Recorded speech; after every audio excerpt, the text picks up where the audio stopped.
Welcome to Spurs Corner, the place that where we're going to discuss our beloved club, Tottenham Hotspur, the once great club, not anymore, with the shenanigans that has been happening this season. But welcome everyone. How's it going, JP? This is a club. You can change the manager. He said you can change the manager, but trust. He said, "Trust me, nothing will change." That's what he said. Look, at the end of the day, you go. Do you know what? We'll get into it in a bit, but it's the fact that this has got to be a world record, right? Yeah. 3 managers in one season and no new manager bounce. Unbelievable. Well, that's what we do. We set records. We set good records back in the day. Now we set really bad ones. It's like Roy Carter, isn't it? Era. Yeah. Mari, bro, how's it going? Aside from the football, how's it going? Oh, good. Yeah. Good. I feel good. Just medical update. Lost 20 pounds within this last few weeks. High blood pressure is stable and calm. It's at an average of 120/78, and I feel good. I got some new goals and some lifestyle change regards to eating. Sacrifice more nasty food, but hey, it adds years to your life, and I'm feeling good. Can you get any goals for Tottenham Hotspur? Like actual goals? It's just really now that he's lost 20 pounds, I'm sure he can play up front and score goals. It's just one. Enoch out. That's just. Let me quickly say hello to the chat and Daryl Denton. Big up, mate. He goes, he's busy doing nothing. Isn't that true? Busy doing nothing. 25, 26. Oh Lord. Oh God. Henderson, welcome. I think Romero isn't crying for us. He's crying because of his World Cup chances. Yeah, isn't that true? For me, how performative, 100%. And we'll get into that later on. Mark Taylor, baked potato. See you later. We're done. Championship, here we come. Feels like that, bro. Yeah, feels like that. I think it's inevitable now. Andy, Fenny, welcome. Sadly, I think that's us done. Championship, here we come. Yep. Big up TRT Spurs OG. Big up Maz in the panel. Spurs are going down for sure. No fight in this team whatsoever. I absolutely agree, mate. We're going to get stuck into it. Tom, good to see you, buddy. Yep. Mari, we are super shit. He's done. Look, everyone is joined. Thank you very much for joining us. JP, I'll start with you, mate. Look, there's no point doing first half, second half. Just tell me what you saw. Tell us how you thought about the game and we'll start from that point. I suppose the first few minutes we were a bit all right. First 15, 20 minutes, even though Sunderland were probably on top and had the better chances. We had a couple of chances. There was one that, it was a bit of a powder puff shot that Richarlison had. I thought one good thing was the fact that it seemed quite evident because Kinski started right from the kickoff. He played the ball to him a couple of times, just made him feel a little bit, comfortable there. Yeah. He had a couple of kickouts and things like that. So I kind of like that went well. Listen, I still don't understand why there was no Palina. I don't understand why there was no Zerbi starting. I think we were chatting about it today, saying, do you know what? Either Zerbi must be really shit in training. But the weird thing is he's been bigging him up all week, right? Hey, man. He's been bigging up Zerbi all week. And then to not start him. And even when just as he was about to make subs, they scored, we conceded. He didn't change it and bring Zerbi on. He left him till 85 minutes. Madness. Absolute madness. But there has to be some underlying issue there in terms of why 3 managers are not starting him. And Panini. It's beggars belief, isn't it? I mean, he comes in the summer. The whole Tottenham fan base, including us, were like, Shabby, oh bloody hell, we should it's about time we signed someone half decent who we've heard of. Bit of talent. We didn't have to do a rose and Google them to see who they are or anything like that. He's talented and you look at what he's done in his previous clubs and his international stuff. He's a good player. He's certainly worth the 50 million, I would think. If he went into a decent team, I think you would get your 50 million pounds worth out of him for sure. And Kudus is out, Maddison's out, Kulusevski's out, Bentancur's out. Odegaard's not there. Not that Odegaard's the creative one, but your main core of the. He's the only person that is creative, right? Correct. Only and you've got Tell obviously as well. So we can discuss those two later. I'm going to go through all the players, but and you think, well, if he's your only one, and if he's the guy that the club spent 50, 60 million quid on. It was our main signing, right, in the summer. Playing.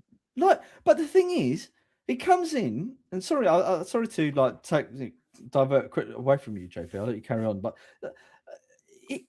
we buy him, and Frank doesn't even bloody play him when he should be playing him.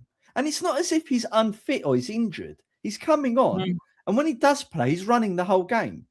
He's not running, right? And he's going into tackles, and stuff like that.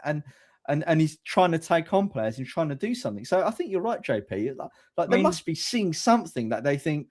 I understand that he's probably a little bit lightweight, right? But that also drags in fouls, right? Which gives us the opportunity for set pieces.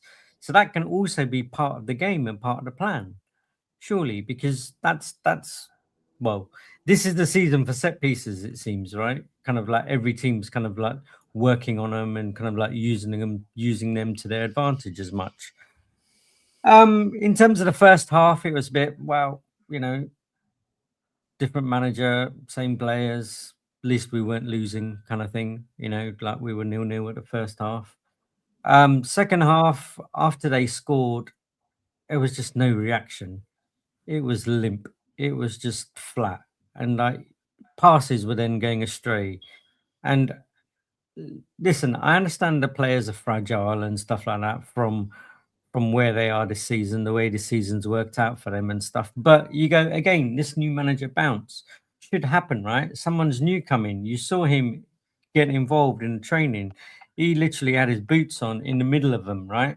When they were warming up for that game, he was out there in the middle of them warming up, telling them to do this, telling them to do that. And you think that really should be enough to give them a little bit of confidence and G them up a little bit. But it just all looks doomed, it absolutely looks doomed. And from them scoring, like it was just absolutely nothing after that. It's a bit of a crisis now. If it wasn't a crisis before, this is like freaking red lights and the alarm is like proper buzzing now. For me, JP, the alarm bells were ringing Crystal Palace. I said, if we lose against those two teams, we're done. And it's obviously progressively got worse as time's gone on, but we're in big trouble. I'm resigned to us going down. I think I've come to terms with it. Obviously, I'm probably mourning in a way that we are going to go down, but it never ceases to let as Stel would say, they always let you down, the Spurs. And no matter how dire things are, they always find new ways to let you down. Maury, come on, mate.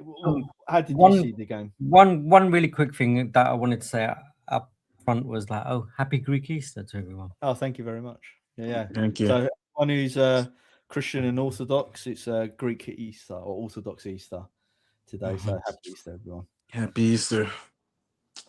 A couple things I want to say, and I gotta bring up one. I know you want to do players later, but people are chatting about it right now.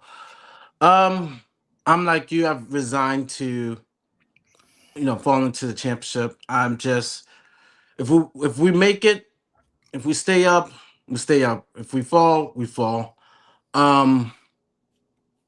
When I saw the lineup, I knew we were in trouble. I knew we were in trouble going to lose. In the first half, we fought, we tried, but it we could have done much better if Palinha and Xavi started. And you know, Stell brings up a good point. I heard him where the goal happened, the mistake by Gray. Palinha would have been there to help our center backs, never to be in that position. I don't know what's going on with these managers with Palinha and Xavi and not starting them. I mean, that's our best lineup. I'm just dumbfounded. The 85th minute, just truly, you bring in Papa Sarr in, who was always losing the ball. The ball doesn't stick to his feet. Bergvall was terrible. We'll save Bergvall for later. I'm just, it's demoralizing. And we play Brighton at home. I'm tapped out. I'm tapped out. And I'll bring up this one player because everybody's talking about in the chat. You know, I'm gonna be fair in regards to Romero. I have been at times been critical. I even said that, you know, it's time for him. For us, it's a mutual divorce. It just needs to happen. But I'm gonna tell you this: people need to be honest with themselves, right? I know Rob watched the replay of the game, and I get the moment when he was trying to once again build an offensive attack, right? And he did made a tackle inception and led a counter. But yes, Romero needs to get his ass back there in time because Gray is back there. I agree with you, Rob. But when you talk about progressive passing, there was not one, not two, but 3 times. He passed it from the back to the attack. And Solanke, Moyani, Richarlison, they fumbled the bag. The ball does not stick at their feet. It doesn't. I see him do this with Argentina. And everybody look, does it. You saw how that blobby guy for them, right? Mr. Blobby, I'm going to call him. Oh, like, but kind of the guy who played up front. How he held the ball up. Yeah, like that. Romero is pinging those passes in our guys. So be fair. Yes, be upset that he didn't trap back. I get it. You know what I'm saying? That tackle, in comparison to the non-calls, this ref was horrible. I'm like, you're giving a yellow for that? But Barbary has been... He should have had 2 yellows before the push. I think Robbie, when I counted it, I counted 3 definite yellows in my book. In my book. Total. And I even counted there was one thing he did off the ball, and I was like, I would have booked him for that based on the other shit he done before. Yeah. Right? And VDV's ridiculous yellow. But we'll come to the referee. We'll get that. But I'm just in the chat. Be fair. Be honest. At least he tried to give an offensive pulse for this team because there was absolutely no creativity. Absolutely no creativity. Fuck all in regards to creativity. Mari, I do partially agree with you.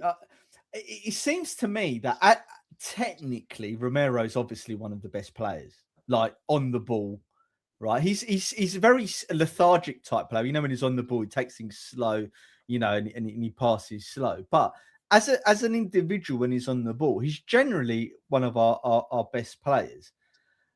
And you're right. He was trying to do things or trying to kickstart attacks, and everyone around him is just like passing it backwards. Can I just say, Gallagher's positioning, right? Yeah. I've already criticised Bergvall as well. I think he's got the worst positioning I've ever seen from a midfielder. The boy runs everywhere. He's busy. Mass, but he just doesn't know where to be on the pitch. The 2 flicks that Colo did, and it was meant for Bergvall, and he wasn't there. He didn't do. Though, why is Colo doing flicks? It's Bergvall. He's trash. If Xavi was there, I could understand. You're gonna do a flick. Xavi's smart enough to follow through. He does 2 flicks, and it's a turnover because Bergvall is running all the way forward like a chicken whose head cut off. Like, But go back, Maz. But I was going to say, like in reference, I know we're going to talk about the players, but in reference to the game, right? He picked Gray and Gallagher to be in that central midfield. I've got like everyone, I don't think there's any Spurs fan that thinks why the hell wasn't Paulinho playing today and Xavi. They're our two best midfielders, two best players really in the team, right?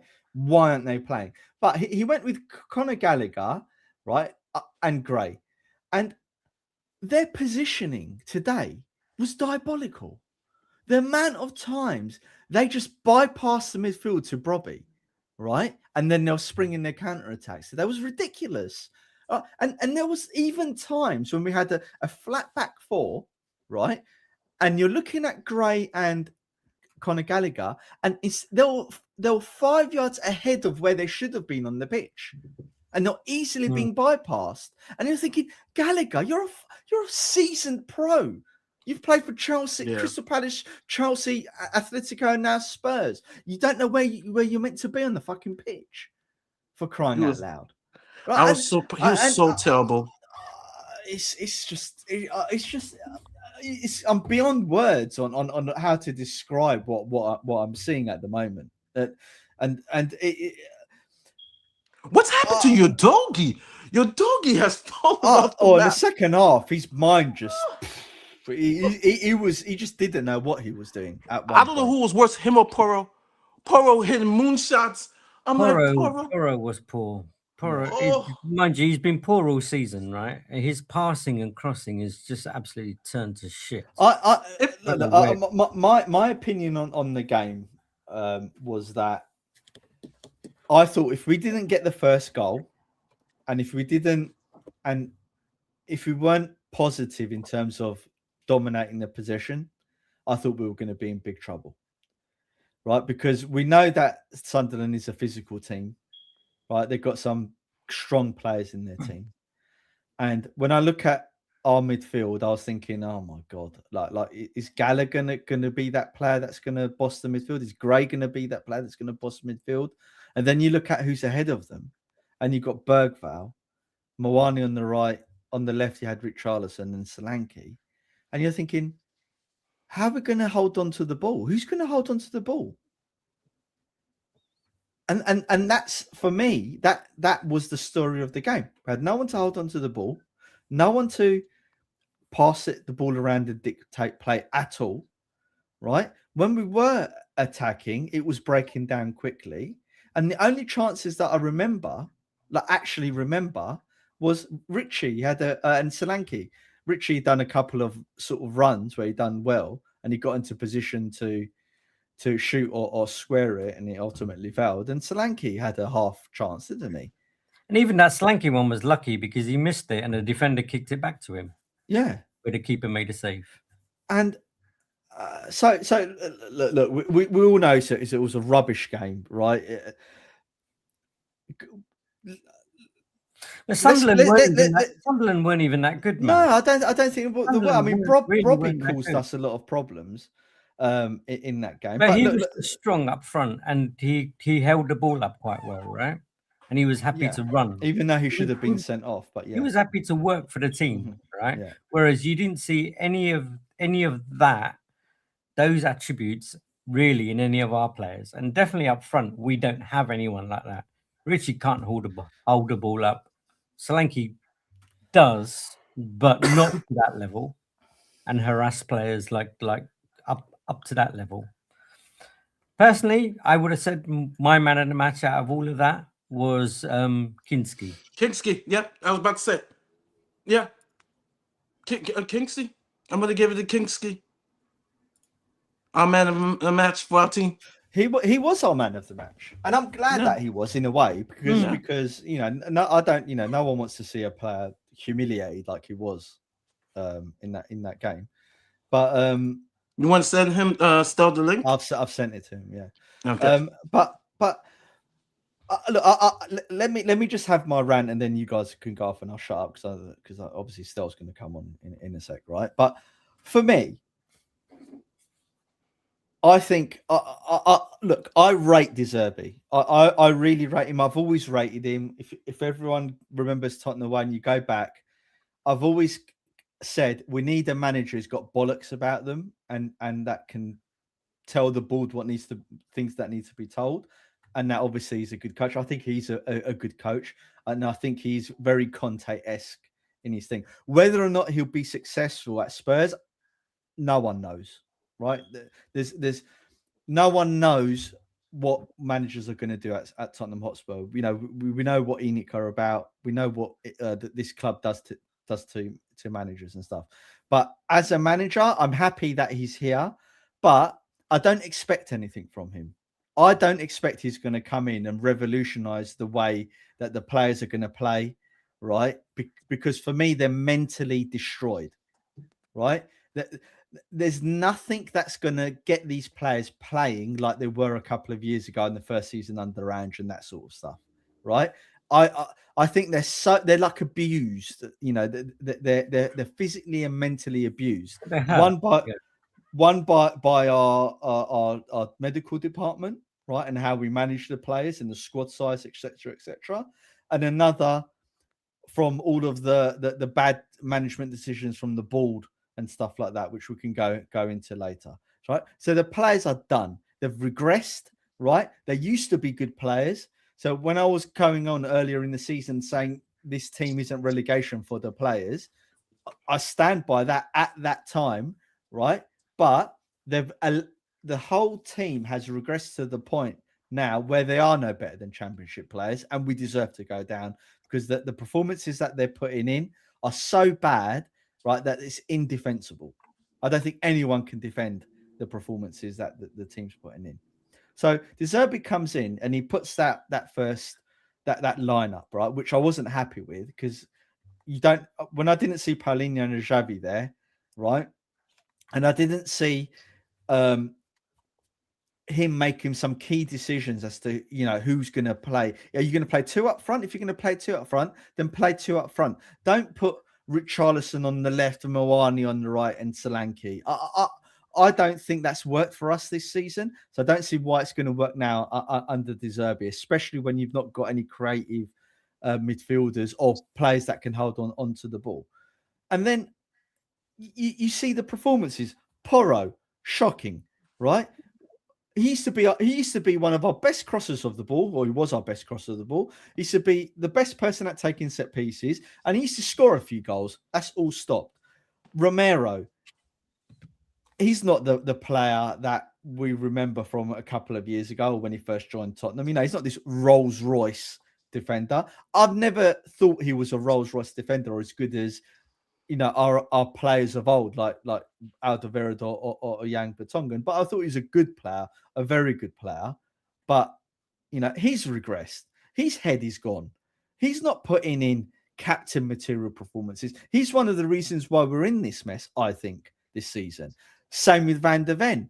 Shadow of the player that he was. Literal shadow. Now he just looks like a crap defender, if I'm honest. I don't even think he looks good anymore. Right? He just looks like a tall crap defender. That's what he looks like. One trick pony. Let me just run through the team. Adoji, right? He's constantly injured. The guy must live in the hospital, right?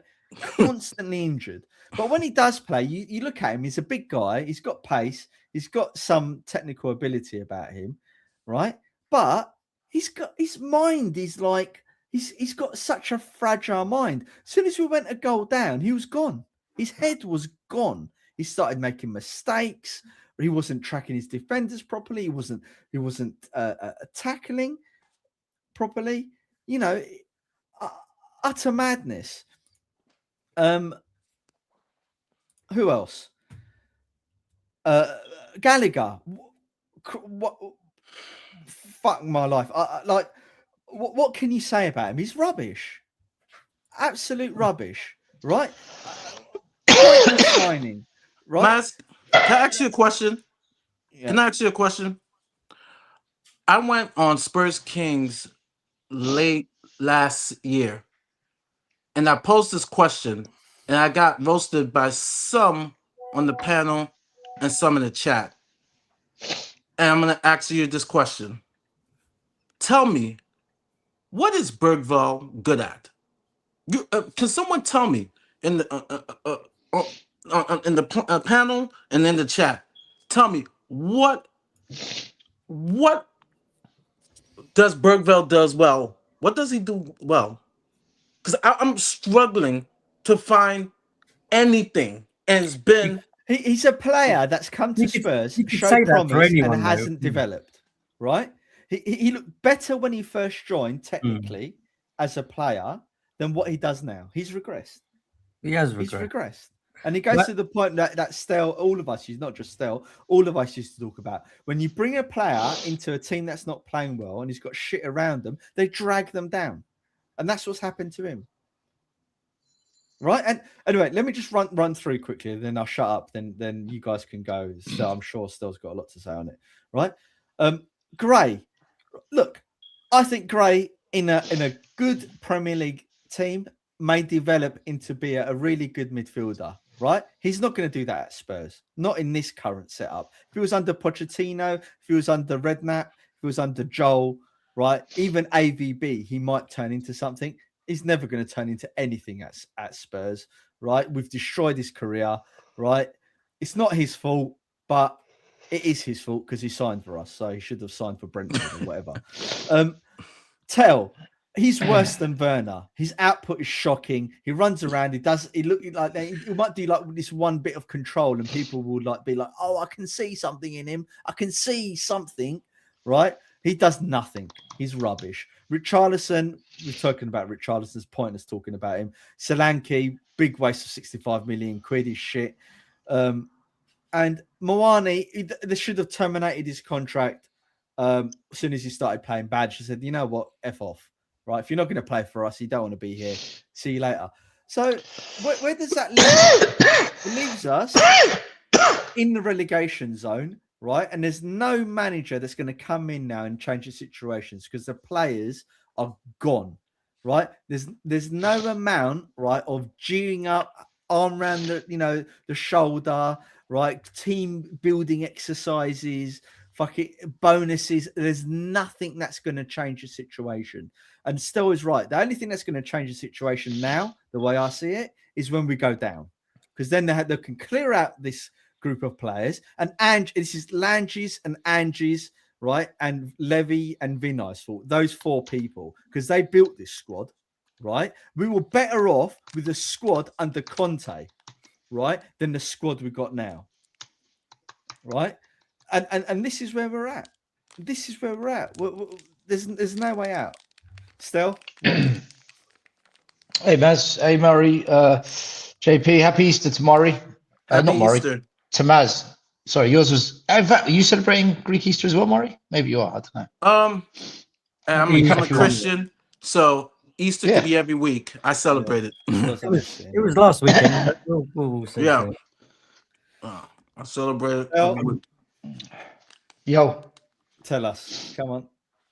You shouldn't have been watching the game. You should have been eating food with your family. I did. I ate, and then everyone came home to they sleep here. They have like siestas and stuff. I'm not trained. I'm not trained for that. So I went to the sports bar. That was a mistake. Were you expecting to see some good football? Do you know what? Man City, Chelsea. He got there early.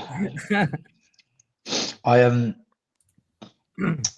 went on Savage channel before the game kicked off, and I said, "What the fuck is Zerbi doing?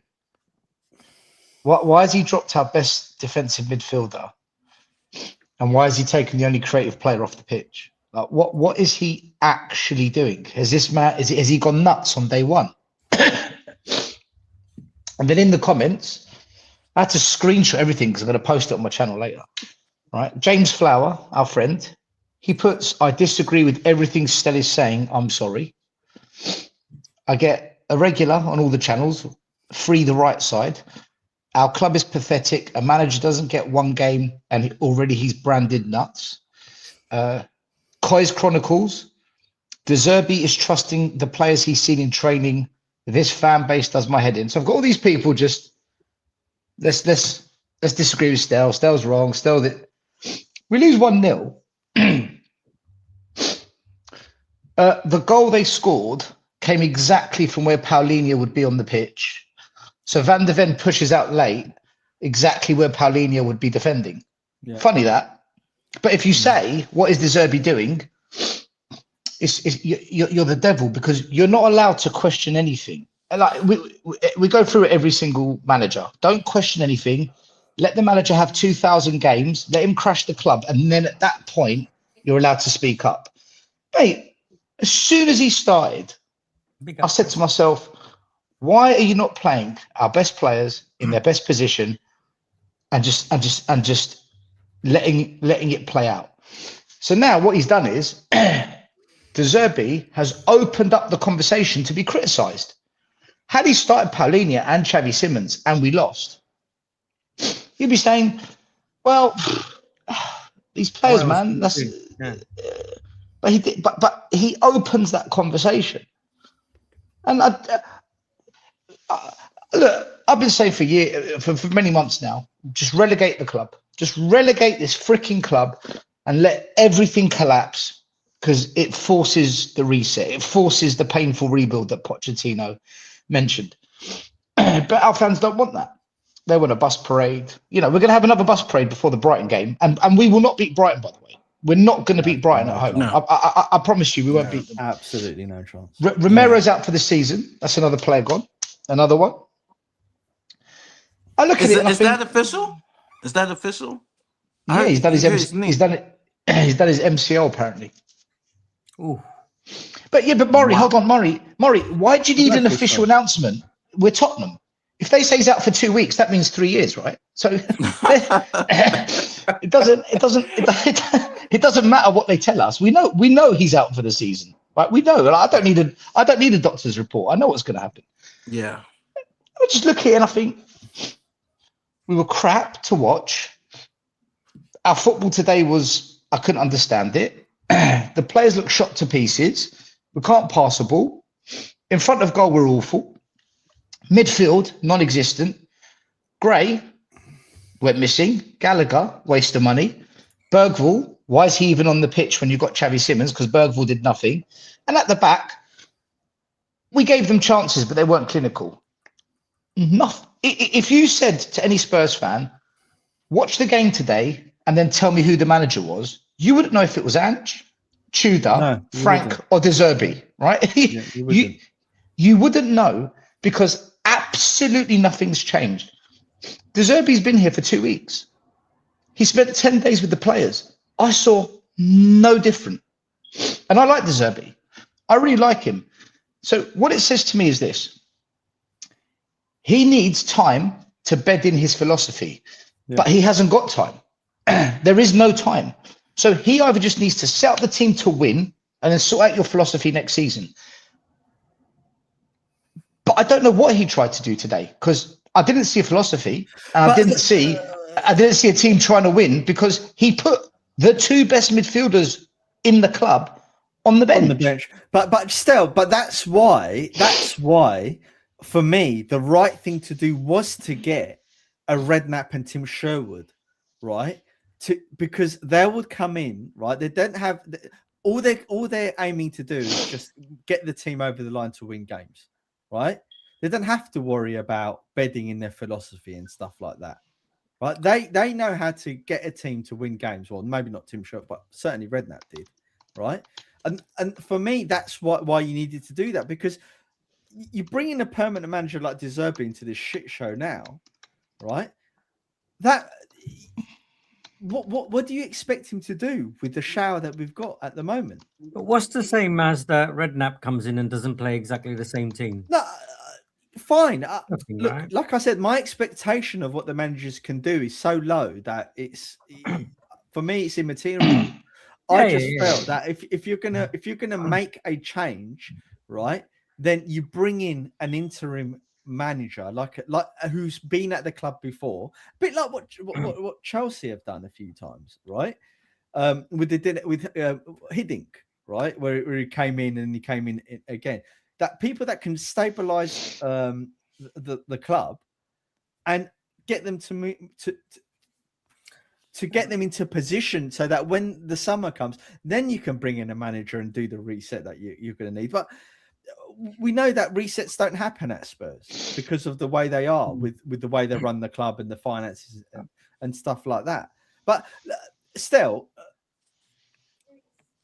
that midfield today, right? Shit. I even me at non-coach, but obviously I watch football like everyone else.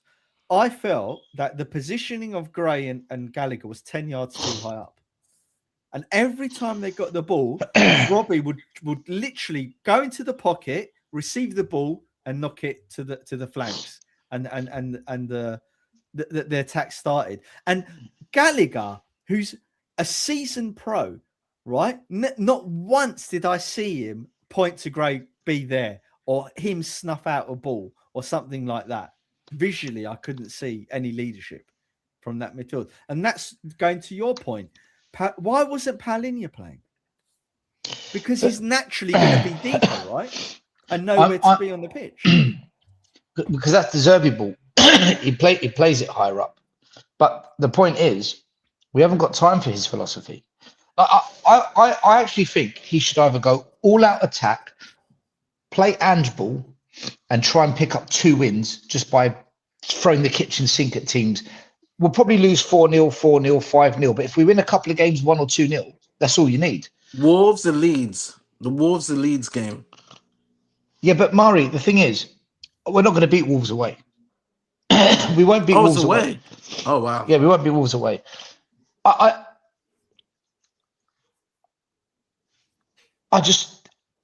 don't understand why every manager comes to Spurs and they just turn to shit. They just lose everything.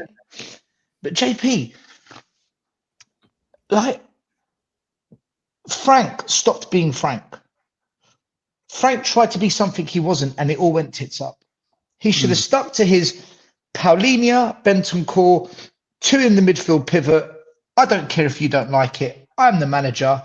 You hold it. We're going to find some joy doing this. He changed it. It doesn't matter what we think. He changed it. Even if we thought he should have changed it, it doesn't matter. He changed it. And it went to shit. Mourinho. We're top of the league and people are moaning because the football's not good. He changed his formation from the 4-5-1. It went to shit. Every manager comes here and they lose the plot. When have you ever known De Zerbi not to play his best players? And yeah, what people saying, but he sees them in training all week. He's the manager. Are you telling me Bergvall is better in the number 10 than Xavi Simons? And that's what our manager saw. When has Bergvall ever played in the 10 at Spurs and you said, yeah, absolutely balled out? People say, oh, but Xavi Simons, he hasn't done much this season. What has Bergvall done? What has he done? Well, he's been injured for half of it. Right, so he hasn't shown it. So he's shown nothing. At least Simons, you've seen moments where you think, oh, that was good. Oh, that's more like it. I really thought if De Zerbi comes in, one player that will really benefit will be Xavi Simons. Yeah, got it wrong. Got it wrong straight away. And I just think De Zerbi's come here, and maybe Maz is right. Maybe he's the right manager for the long term, but the wrong manager for right now. Right now, yeah. But see, what I was maybe, saying, I would maybe not slightly disagree with that. But one thing I would say, or 2 things. One being the fact that all week he's pretty much said in whatever pressers that he's been in and stuff, I'm not going to impose my style on that. That's not for now. That's for later. Right now, we've got the players that we've got. I'm going to play them in how they feel comfortable. And that's how we're going to do it, right? So I didn't envisage him trying to play De Zerbi ball from day one, because he's physically come out and said, that's not what I want to do. I don't want to overload the players. I don't want to give them too much to think about.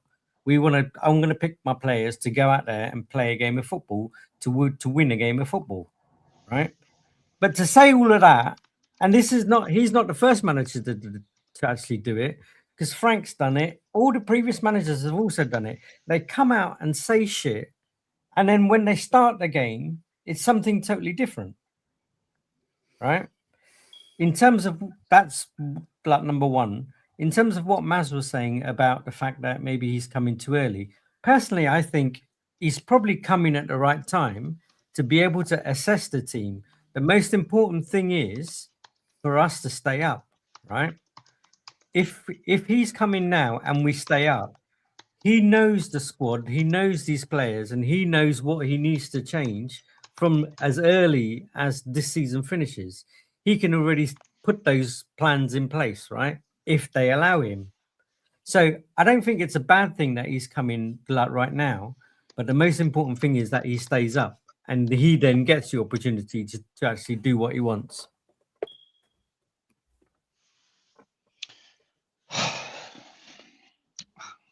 JP, mate, okay. I just...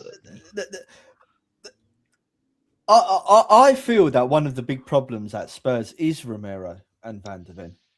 It's like the whole team relies on them to be good, and then if they're playing well, then maybe a few other people will put a shift in, and that's just what my gut feeling tells me. And we've seen that before. Like, it's almost like they've got too much power, but they're a negative force in the team. And this is not trying to do like conspiracy theories or say they're the main, like they're the actual reason why we're down there. But I think they're one of the major contributing reasons. I mean, look, Romero today, I just think that Bobby sort of showed him up a little bit today. I'm thinking, well, he was stronger than him. Yeah, that's for sure, right? He kind of outmuscled him. But one thing I will say about Romero is that he does try to be that playmaker, right? He tries to ping balls left, right, and center and stuff like that. But from being in the stadium, and even today, every time he gets the ball and he looks up, there's no movement. Everyone is static. Everyone's static. And if we have a plan on the training pitch, or if the manager, whatever the manager says, let the ball, play the ball out to Romero, he can look up and he can pass the ball. You guys need to be running. They're obviously not doing that. But it goes back to that point, and this is where, when you look at that Liverpool game, when you did have Xavi on the pitch, and he was one of the better players, why isn't he starting? If he's your only creative outlet, regardless of whether he's shit at training or not, you've got to start him. You've got to start him. He's the one who's going to drop deep, get the ball, turn, beat a player, pass the ball on, get a move going. If you don't have that player, and Bergvall certainly wasn't that player today. I think he's got the worst positioning I've seen for a youngster. He's always in the wrong position for me, always. And his decision making is just awful. And this is our fault. This is where we're not developing. Maz, we're playing with three up top when the three up top are absolutely dog shit. They're fucking awful, right? Stop playing with three up top. Every manager that comes here plays with three up top, whether it's Tudor, whether it's Frank, whether it's Ange, whether it's... Stop playing three up top. We have nothing on the wings. Mawani has been shit all year. The only position he actually looks half decent is in the 10 next to Simmons. But we never do that. We've done it 2 or 3 times. That's it. On the other side, Richie, he gets within 12 yards of goals and he absolutely shits himself. He either P-rolls the ball to the goalie, overhits the first, or he overhits his first touch and loses control of the ball. He looks like a teenager that's just joined the football club that's learning how to play the game. That's what I see when he's on the pitch. It's like he's never played football before. Solanke, all you ever hear is, "I'll wait till Solanke comes back. I'll wait till Solanke does this." Yeah. We've been waiting ever since he's signed. Doesn't matter who he plays for, under which manager, he's a bang average football player that offers fuck all to this football club. So you've got Richarlison, Solanke, Moani, all of them are dog shit. Stop playing with three up top. Then you've got Tell. The hype on this guy. What does he do other than high energy and he beats a man once in a while? Great. No assists, no goals. What is the point? Firmino, Salah, Mane, they got goals. They got assists. That's why Liverpool won trophies. That's why Liverpool were always top four.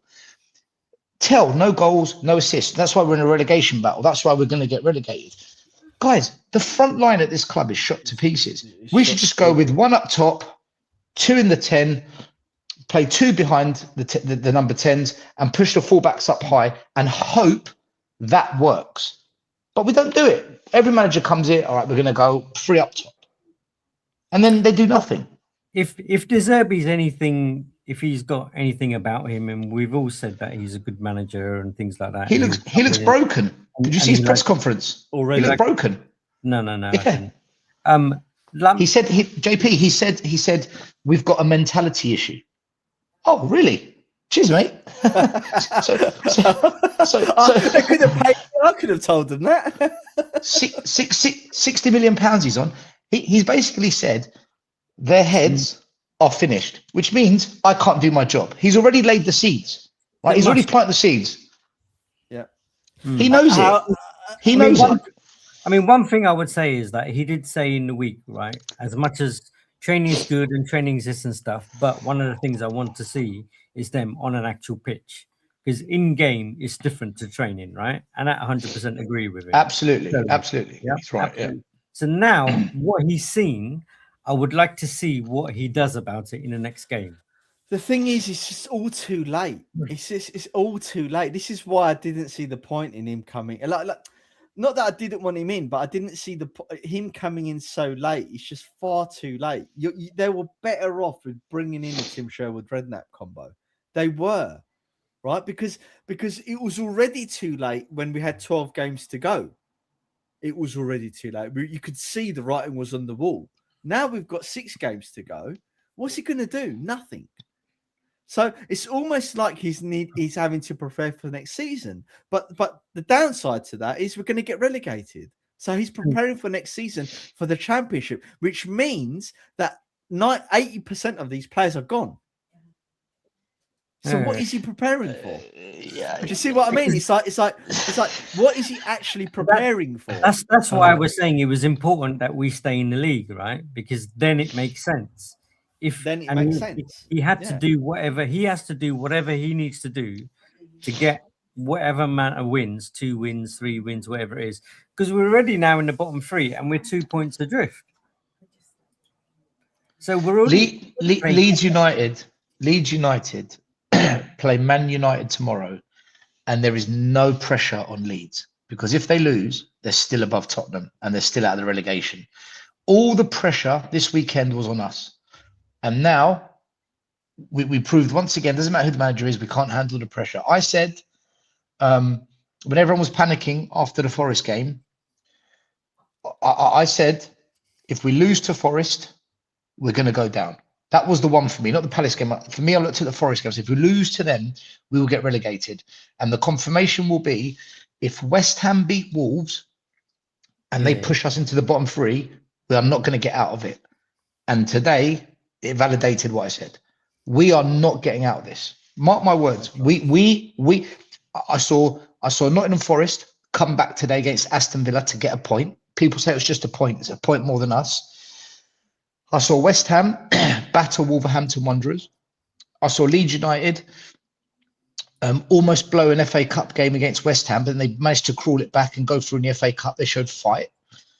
I saw Crystal Palace today, 1-0 down. They come back to win it 2-1. Palace, Leeds, West Ham, Forest, whether they've got better players or not, whether they're not as good as us, whatever, they are all showing more fight and more hunger to stay in this league than Tottenham. When you watch us and you watch them, right? In January, there was a 10-point gap. We are now 2 points behind them. That's a 12-point swing since the January window, and they're still going. Those teams. We've got the worst form, like of almost all the Premier leagues. Maz, we haven't won a game in 105 days. We are the first club in history in the Premier League to not get a manager bounce with 2 managers in a row. First time that's ever happened to not win their first game, right? And on current form, when you look at performance, wins, goals, all these stats, we are 20th. We are 20th for almost everything. All our competition, they've caught us, they've gone past us, and they're still pushing. Guys, we still haven't got going yet. There's 6 games left. Tell me where Spurs are going to save this season. We look gone. We look gone every single game. Every single game. The thing is, we knew, and this is why we needed to sack Frank even at the Nottingham Forest game, because we knew back then, right, that if we carried on this trajectory of losing and the players going down like they have been going, that there's absolutely no chance that they're going to dig us out of a relegation battle or even get us up there. Because the reason we know this is because we saw it under Ange, right? I think even Ange couldn't get them to do it. He got them up for the Europa stuff, but he couldn't get them to do it in the league, even when he was chopping and changing stuff, right? Yeah. So we all predicted. Go on, Maury, go. Yeah, I only have a few more minutes, but you know, I don't know. The Sky coverage was the same as the Peacock here in the States, but they cut off to Vinay and Lange about 2 or 3 times, and every time they did, I like literally all I could do is just shake my head in just regards to the building of this squad, the incompetency of not signing a forward. You look at West Ham and who they signed to help them with this regulation fight, and we did absolutely fuck all. Other than bringing Gallagher, and we need players to make the squad better, Mari. It's just gross incompetence, and I'm just truly resigned. I am just truly resigned because I have no confidence with these 2 idiots running this team, let alone Enoch. Like, I have absolute no trust at all. It's at minus. It's not at 0. It's at minus whatever number. Pick any number. It's just it is, man, it is just not going to look good. And you know, the whole season, it's the players, it's the managers, the players and the managers. It's everybody, man. It's a shit show. It's just the whole Mari, the whole Levy/Enoch argument for me, it's done. We've won the argument, right? This is the net result of everything we've been saying for the last 6 years, right? It's done, right? It's so done that it even turns people to drink. That's how done it is, the argument, right? I had to get that in, right? It's right. Their lack of planning for football and succession planning in terms of the managers, the playing squad, putting in a proper academy, putting in a proper scouting system, bringing in football people to steer the ship, run it. You know, even if their intention was just to finish 4th, let's say, or qualify for Europe, just put in the pawns in position just to get us that. But they didn't. And you know what? And I think what actually did it is Pochettino was one of the best things that happened to our club in the last 30 years. He's also one of the worst things that ever happened to our club in 30 years. Because he by how well he done with such a limited budget, gave Enoch and Levy the idea, we don't need to be like other clubs and spend money, like wages and etc. like them, right? We've proven that if we get someone in like Pochettino, he can, we'll be fine. Man, he gave us a warning. The whole furniture bit, he gave us a warning. Then Jose subliminal messages gave us a warning, and then Conte gave us the ultimate message. We didn't listen, you know. Even Ange, despite not liking him, after all, he was giving little digs, right? Everybody could see the writing on the wall. That's what it ceased to amaze me. That people still go soft on Enoch. They still go soft on what Levy has built, because this is what Levy has built. Don't get it twisted. Don't Dumb and Dumber running the group. But the seeds were planted by Levy, by firing, not managers. I sound like a broken record.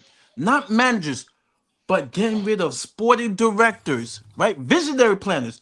Getting rid of scouting directors, visionary planners. Getting rid of you run a business, Mass. You know that cohesion, right? Too much turnover is bad for any entity in life. When you have too much turnover, and I repeat once again, Spurs out of any Big Six club, and I'm including every club in the Premier League and even the Championship.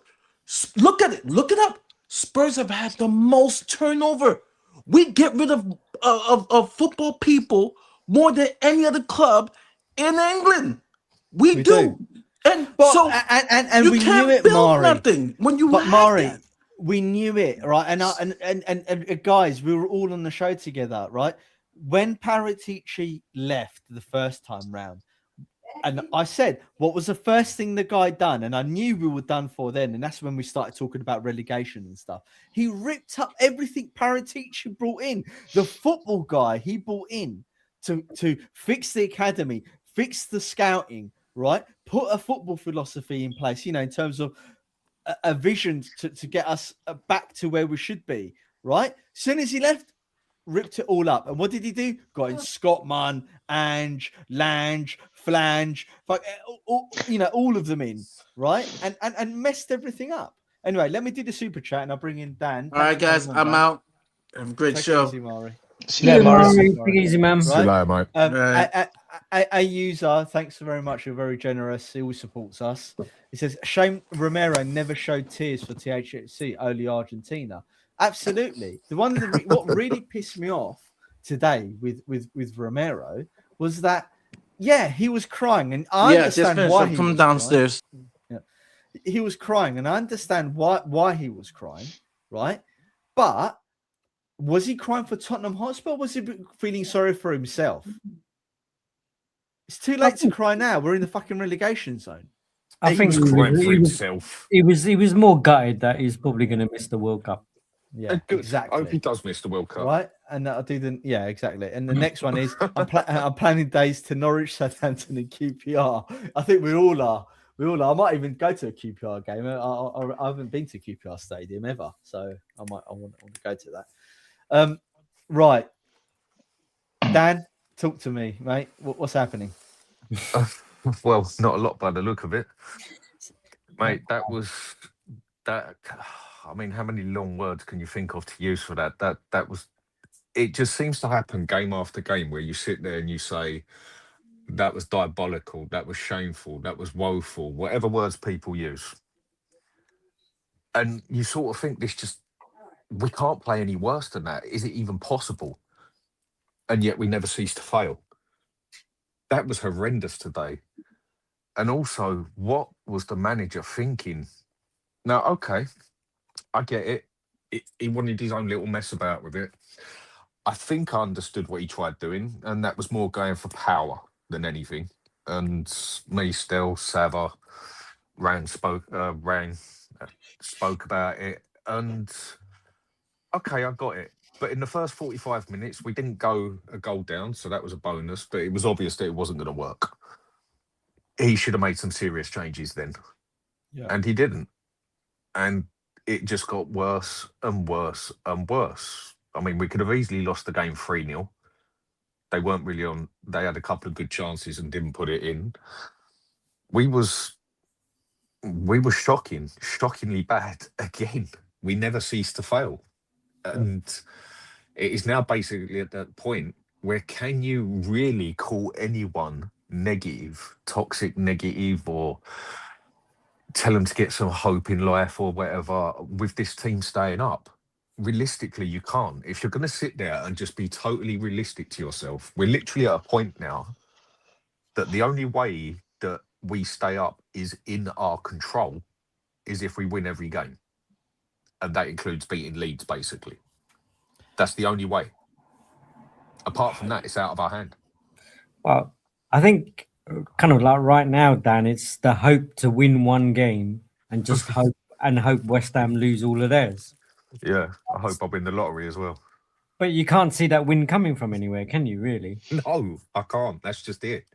I mean, today I said 2-1 Spurs. I thought we might have something. It is that hope thing. But well, it was you were. I think everyone, in fairness, was probably hoping for the new manager bounce that we never seem to get 3 times this season. There was literally nothing there, right? And I think one of the things I was saying also was there was no speed to the game. There was no pace to the game at all. We were just slow and lethargic. JP, Dan, on the Spurs 5 on Thursday, we do like this prediction. They all predicted a draw. 1-1, 0-0, 2-2. And I said, no, what are we doing here? We're going to lose. and people just can't understand it. They can't understand when you don't predict positive outcomes. And I said, why are we going to get a draw? Based on what? We're awful. And Zerbi, his first 4 games when he took over at Brighton, he didn't win a single game. I think it took him 6 games, didn't it? About 6 or 7 games to get a win.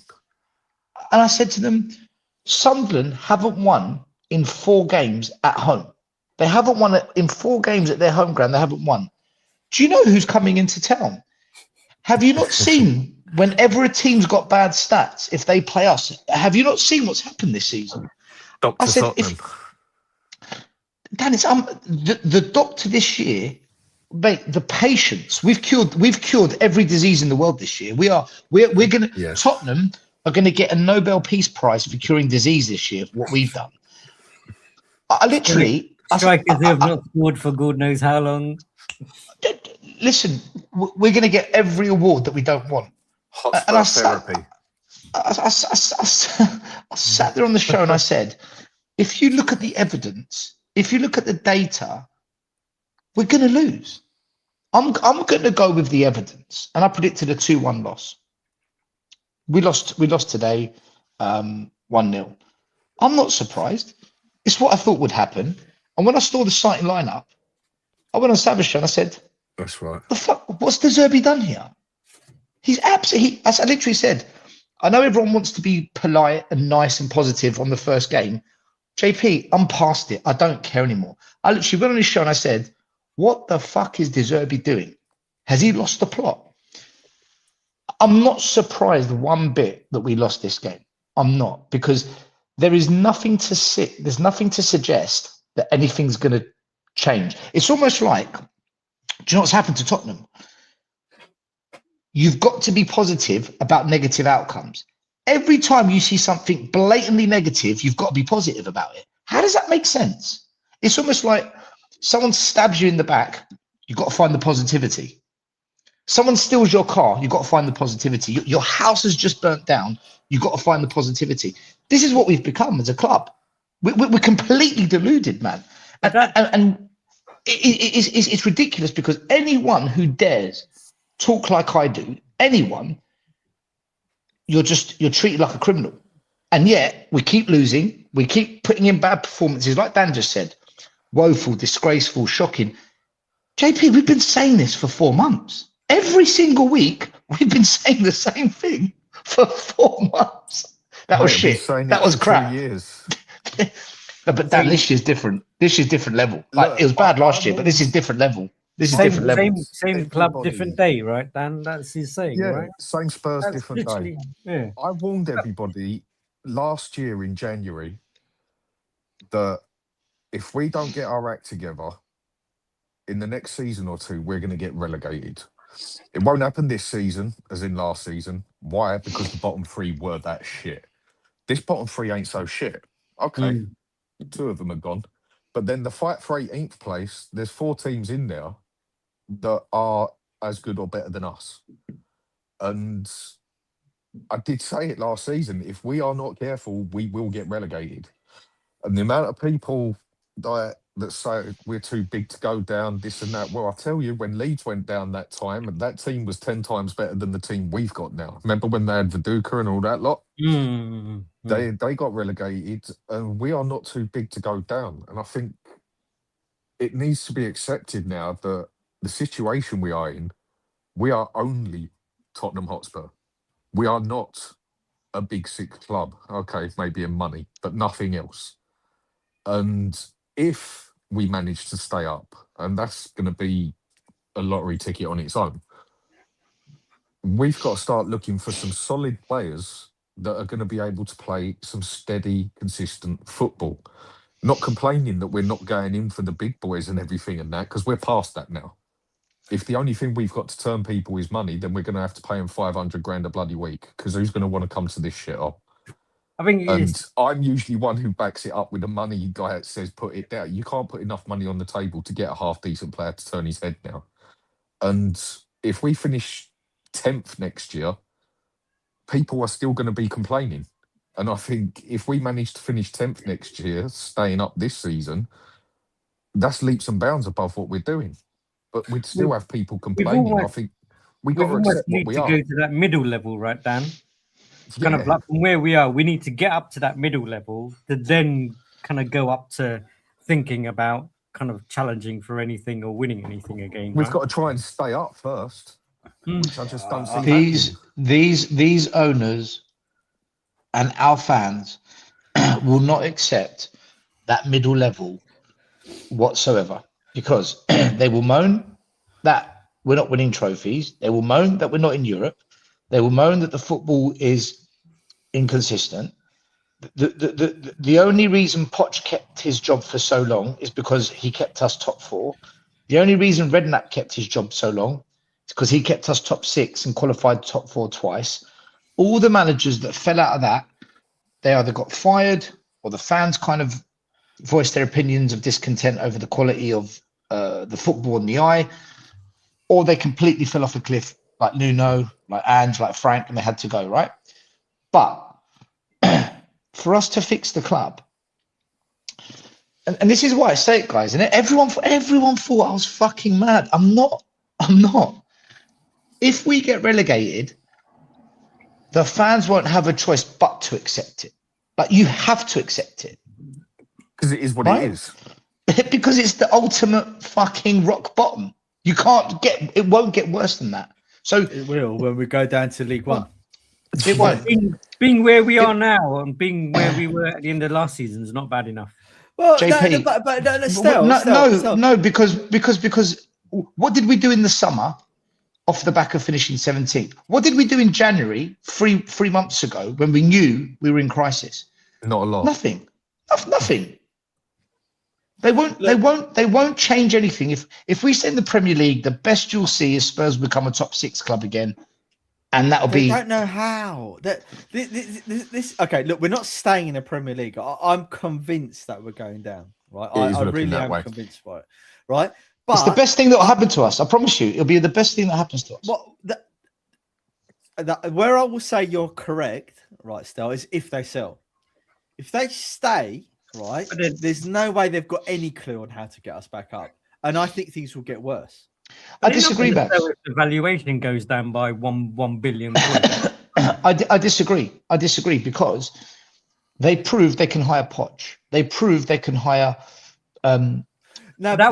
Hold on. They proved where they went wrong. Maz, hold that he can hire Poch, not Enoch, Maz, because they weren't involved, right? He worked for Enoch though, right? No, listen, I know, but hold Maz, on. They proved they can hire Zerbi, right? They've proven it without Levy. They can hire good managers. I rate Zerbi. I like him. No, the problem is they haven't proven that they can see it out when the going gets tough. When the going gets tough, sack the manager. You can't build a project without a tough period, and you have to stick to the plan. But because there isn't a plan, they never stick to it. They give the illusion there's a plan. But when you get relegated, do you know what? You have to have a plan, because if you don't, you will never come back up again. And they've spent 25 years taking the club from a £100 million valuation to 3 billion. As soon as we go into the Championship, 50% is wiped off. If we stay there, another 50% gets wiped off. So all that hard work to build this business, to get the financial reward, gets wiped out in 2 years.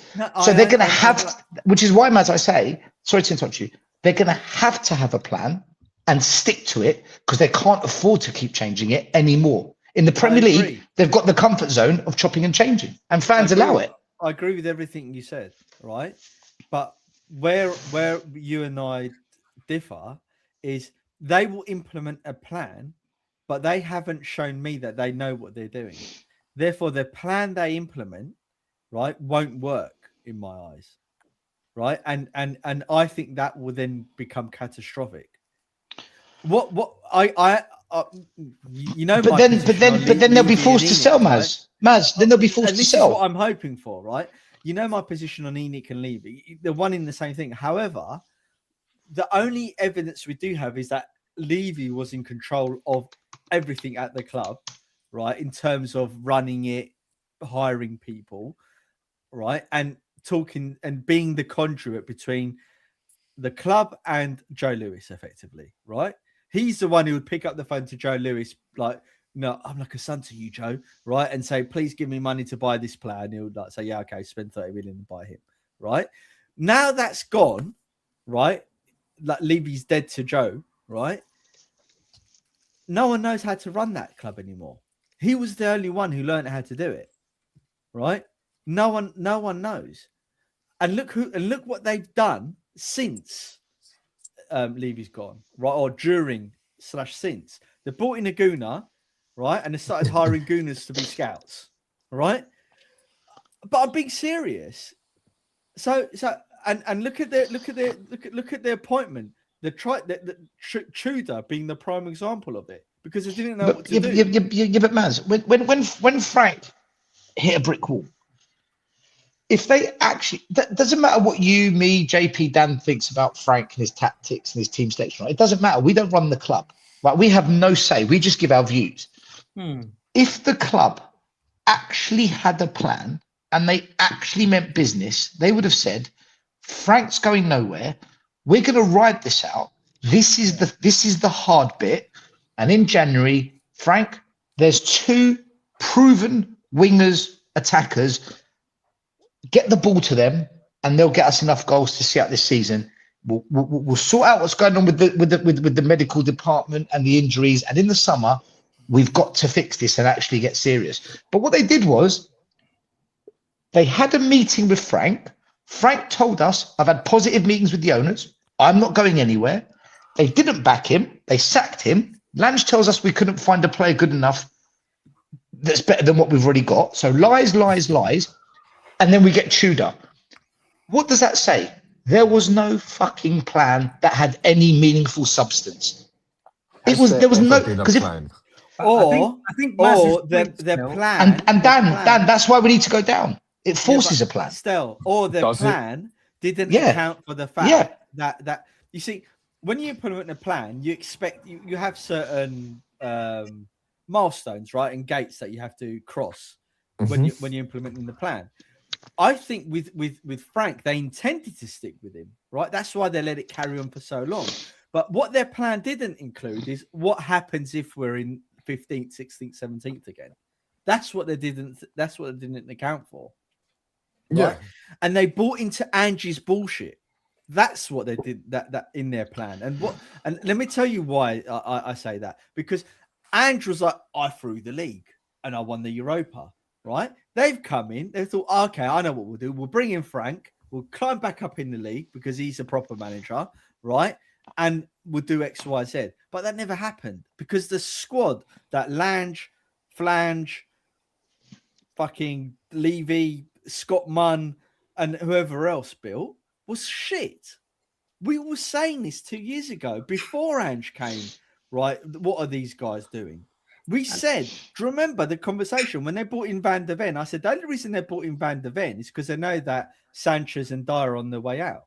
That's the only reason they bought him. They only bought in Maddison because they needed a piece of fans for Kane. No, they bought in Van der Ven. Yeah. No, you're right. Yeah, right. You're right. They only bought in Vicario because the Reece was going. They only and they've done the same thing to Frank in the sense that they just bought in replacement players for the players that were injured. They don't lower. plan. Yeah, level lower. So anyway, look, I think we all agree on we need a massive really shake quickly. up. I just want to say to Stel though, but that's where I feel this plan thing. I don't think they have a plan of getting out the Championship. No, JP, they don't have it because they don't think they're going to be in it. It forces it.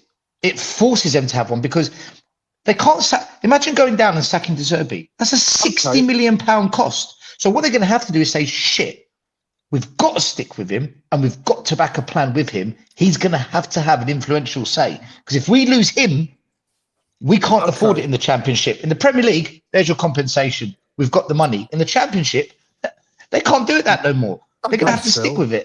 But the people putting the plan in place is Vinay and fucking Flan.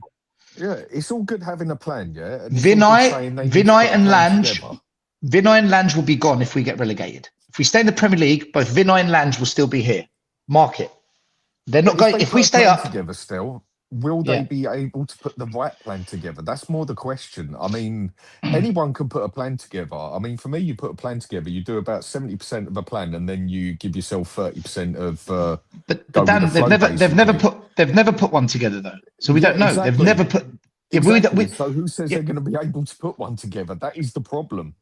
Because if they don't, ENIC will continue to hemorrhage the financial rewards of what they built. And it all goes wrong. Then they're going to be forced to sell because they're the guarantors of their debt. The £900 million we owe, they're the guarantors. They can't get away from that. And they get it totally wrong. And by the time they sell, we're in like League One. No, because we're going to keep getting relegated is scaremongering. Leicester City, Leicester City. Not to Tottenham, because the reason it's happened to Leicester, that Leicester might get relegated. No, it's not. I'm going to explain to you why it's not. Go on. The reason Leicester City might go down again is because their wage bill is £40 million. They've got very strict financial criteria. Because 50% of our income doesn't come from football, we will be the only team in the Championship that has that kind of financial resource. No other team in the Championship can do that. So we won't have the same limitation as Leicester. So therefore, we already outcompete every team if we have to on the finances. So that's why we won't go down again. I don't buy that. That's what for me, that's scaremongering. There are a lot of people like to latch on as an argument. No, in that aspect, nothing's impossible still. And it's proving that this season, nothing is impossible. And the way Spurs screw things up and the way our owners just they just can't get nothing right come love nor money. I mean, who knows? They might have actually tried this season and last season and season before, but they never. Dan, I'll tell you what. Possible. I'll tell you what. Our under-21s, if we just played the under-21s in the Championship, they would stay up. If we just played them, they would stay up. I wouldn't play them all in the Premier League because they're not good enough. But in the Championship, they will keep us up. Worst case scenario. Them play, so I can't answer that. Mate, Archie Gray's a Championship player. Yeah. Archie Gray's a Championship player. Bergvall's a Championship player. Odebert's a Championship player. Tell's a Championship player. Tell's a Championship player. Solanke's a Championship player. He went down with Brighton. Madison's a Championship player. He went down with Leicester. Right? They can do it. I'm not worried one bit if we go down that we won't go down again. I don't buy into that. I will agree, though, if you say to me Spurs won't bounce back straight away, I can agree with that. We might stay there for 3-4 years. That 100% I can agree with. There's a world where that's possible. No, fair enough. I get where you're coming from. And I've said it before. The one thing we do have to cover us over every other team is that stadium. And that stadium brings in enough revenue to pay itself and also give us that extra bit of money for being in the Championship. But how long will that last on its own as well? But what good is money when you misspend it? And that's Tottenham all over, right? We just need to hope they get a plan right. Did you ever watch that I think it was in the Swedish Parliament where that politician used Spurs as the example of having lots of money and misspending it on the wrong things? They actually done a full-blown speech at Tottenham Hotspur in Swedish politics, nothing to do with Spurs, right? And he just talked about Tottenham Hotspur and how but Maz, mismanage money and misspend it and everything. This season and last season, when we've played lower level teams outside the Premier League, we've battered all of them. We are better than that lower level. We really are. We might lose the odds one or two. What happened to Tamworth then? What happened to that game? We beat them though. I hear what you're saying, but we beat them. We did beat them. But the only time we lost to lower level teams is when we have Conte, Poch, and isn't that Mourinho. funny? Actually, isn't that like funny? Like our shit managers can beat the lower teams. Can't. Maybe that's their level. I don't know. Yeah. Oh, well, it's not looking pretty, is it? It's not looking pretty. You know, what I find funny as well, and to be honest, our chat has been quite accepting of what's happening because obviously they follow Spurs Corner and they'll probably follow you now, and they're realists like us, right? And they know what's happening at Spurs, so they're not surprised about the downfall. But what I do find surprising is when you go on other channels and you watch other shows, the meltdown that is happening, and you're thinking, like, it's the same thing we keep saying still. And it's why I titled the show about too late to start crying. And it's not just because of Romero; it's because of the fan base as well. It's what are you complaining about? If you want, everyone had an opportunity to do something about it. Mm-hmm. Everyone could have gone and protested. That is our only. We've discussed this today. There's multiple ways you can protest. Not go to games, not buy the merch. Be negative online, I guess, towards them. And the next thing to do is protest. And that is the biggest thing that they can do. And they all chose not to protest. And what they did choose to do was go to a relegation parade. And what they're going to do again is have another relegation parade to celebrate the losses and the previous relegation parade. It's embarrassing. It's embarrassing. Do you know what I would do? I'm actually going to say this, right? For Zerbi to prove to me that he gets what's just happened, the next game, he will do this. Paulinho starts in the 6. Bissouma starts in the 8. I'll explain to you why. Yeah. And Xavi Simons starts in the 10. And the reason I say that, Xavi Simons is the only out-and-out 10 we've got in the club. End of. Paulinho is the only out-and-out decent defensive mid we've got. Bissouma was never a 6. He's never been a 6. Nope. And when he was at Brighton, he was really, really good in the 8, which is why when we signed him, we got excited because he always had a really good 6 behind him. So if you put that 6 behind him, put Bissouma in the 8 and Simmons in the 10, for me, that is the best Spurs midfield, and they can actually play the Zerbi ball. Maybe not so much Paulinho, but Bissouma and Xavi can. And look, Bissouma's, we know how bad Bissouma's played for Spurs, but there's always that potential. That in the 8, Baz. Yeah, he's got to play in the 8. But he's got to play well because we know Bissouma switches off, doesn't he? Right? So you have to have that potential whereby if he plays well, he'll be good in that position. Oh, Stell's gone. Right? He probably had a phone call. And if he doesn't play well, right, then he's just as bad as everyone else, isn't he? Yeah, I mean, Bissouma, he hasn't been played the right way by the past 3 managers we've had. He's a box-to-box midfielder and a pressing one, not a defending one. And if you looked at him with Ange, 80% of his mistakes were all on basically spur-of-the-moment defensive decisions. He is not defensive in any means or manner. But he's the only I say when he's playing well, he's the only press. He's a box-to-box. He's a box-to-box press. He's not a box-to-box defend. You've got 2 styles of box-to-box. You've got the one that sits deeper and defends that bit more, and you've got the one who presses up further into a 10 position as such. Not doing the same as a 10, but pushes that much higher from a little bit lower. Whereas you've got the other one who sits in a little bit more of a DM role and then pushes it up. And when he has played in that position, a lot of the time, he looks respectable at least, but then he has been pretty poor for us, to say the least. Same as everyone else has. It's just this whole team is absolutely cooked.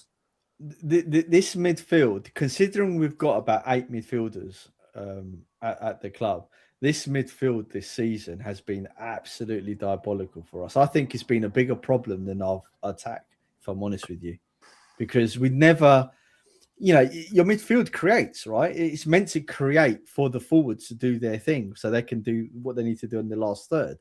We just don't do anything. If you can create, if you can control a midfield, you can control a game. Exactly. You can't control a game from defence or from attack. It has to be midfield, the way I see it. And this is open to both of you to answer, right? Maz, I've got to go in 1 minute, so I'll do this quick question with you, then I've got to go. I was going to say, like, one thing that I remember is AVB. Do you remember when, even though we didn't, we did actually. His stats were actually pretty good. But do you remember how much position we used to have under AVB? And we had, was it not Paulinho? What was his name? Paulinho. Yeah, I know you're about. Paulinho, whatever his name was, right? And he wasn't that great, right? But we had so much possession of the ball. And when you've got the ball, you can make something happen. And we had that under Ange when we used to horseshoe it across the box. Why aren't we doing that anymore? I think the players are. Sorry, Stel, go on. No. I was just going to say, Brian Daigle's asking for the link. Do you want me to send it to him? Yeah, send it to him. Yeah. All right. Sorry, Dan. I'll send it to him. No, you just said you got to go in a minute, so I was like, come. All right. Oh, you're kicking me off. Cheers, mate. All right. No, you said you're going to go in a minute. So no, you're right. You can ask. No. Listen, have a good rest of the show, guys. I'll be listening in the background. I've just got to jump on something and sort it out. So go for it. Speak to you later. Thanks for coming on, mate. Right. By the way, Stelligation. Choo-choo. Oh dear. What are we going to do with him, eh? we are just in this position now where it's to an extent out of our hands, and to me it looks like there's no getting out of it now. We're boxed in. We're boxed in, and we don't have really any. For me, I don't know what the options are left for Spurs to do. Brian's here. Brian, welcome, mate. Welcome to the fun house. Yeah, Brian. All right, good to see you. All right, everyone in the chat. I must have been watching a little bit far behind because I was still seeing Stel on here as well. So unless he found out you were coming, Brian, and he thought, all right, I've got to go now. Yeah, makes about sense. Do you like my do you like the thing under my name? Yeah, fuck it now. Can you say it for everyone? So yeah, we don't the have biggest word you've ever heard, and this is how it goes. Oh, supercalifragilistic fuck off Venkatesh. That's brilliant. Is how it goes. Big up, Dan, bro. Come on, Brian. Right, mate. Brian, come on, mate. You've heard us chatting, right? Talk to me about today. What's on your mind? So I haven't heard you guys. I literally just got back from the Scotland Yard after the game. We all stayed behind. We licked our wounds, and it became a support group for self-harm. And then we watched the Man City game. Just got back. Listen, I mean, when we lost to the North London derby, I said, "That's it. We're down." I honestly, I believed it's all gonna fall to pieces. After the Forest performance, I accepted it, and I'm now at peace with it. Will I be heartbroken? Absolutely. Absolutely. It will break my heart, but I've accepted it. There's no point getting angry about this now. It's been coming. You look at it when West Ham beat us in January, we were 14 points above them. Yeah. We're now 2 points behind them. We can't win a game. And as I've been saying to people in chats or when I've been on the on channels or on social media, you look at this. People have been going, "Oh, Zerbi's here. Zerbi's going to make a difference. Zerbi's going to do this." Oh, the players are praising him for great training. They're feeling so fresh and energized. And the training has looked so intense. And I've said the press conference, I haven't listened to a thing De Zerbi has had to say. I refuse to now because it's copy and paste templates for Spurs. They give them the handbook and go, here you go, De Zerbi, this is what you say in press conferences. What do you think a manager's going to say when he gets here? He's going to say, yeah, I know we're in a bad place. I've got to try and get something out of them. This squad are too good to go down, blah, blah, blah, blah, blah. The only talking that I'm listening to is when they cross that white line and they're on the pitch. And when it comes to it, they are spineless, gutless, and toothless, the players. You look at there's a lot of people in this chat that have been around the 90s, the 80s, 70s. I look at it and I think I could name probably about 10 different teams where one player can only be in one team, where they might not have the technical ability of some of these players, but they will have the pride, passion, power, dedication, commitment, desire, passion, like all the mental attributes, like David Howe, Steve Sedgley, Colin Calderwood, Justin Edinburgh, Dean Austin. You go Paul Stewart, Paul Allen, Naeem. Yeah, they'll get into this team. They'll get into the team now. Get into this team. They would be without a doubt. Yeah, they would be the team. Yeah. And the thing is, with those players, Maz, whenever I started going to Spurs a lot by myself, like not with my dad, and had my season ticket from the season after Klinsmann joined. We weren't great. We weren't brilliant. But you know what? Every time the final whistle went, whether we won, drew, or it was a defeat, not once did I say those lads didn't give 110%. They might not walk away with a bit of pride. Exactly. You'd come out the ground and go, do you know what? You can accept it if you lose, if they give everything. And they're like, right, you can't say that now. No. The only player today that gets any kind of recognition is Kinski. That's it. And the major thing about Kinski is after he had that massive collision, there was a moment where he had to get down on the ball and go down low and hard between players. And he did. You would have thought the players just had a bang to the head. He might be a little bit complacent. He was the only player that deserves anything. It's true.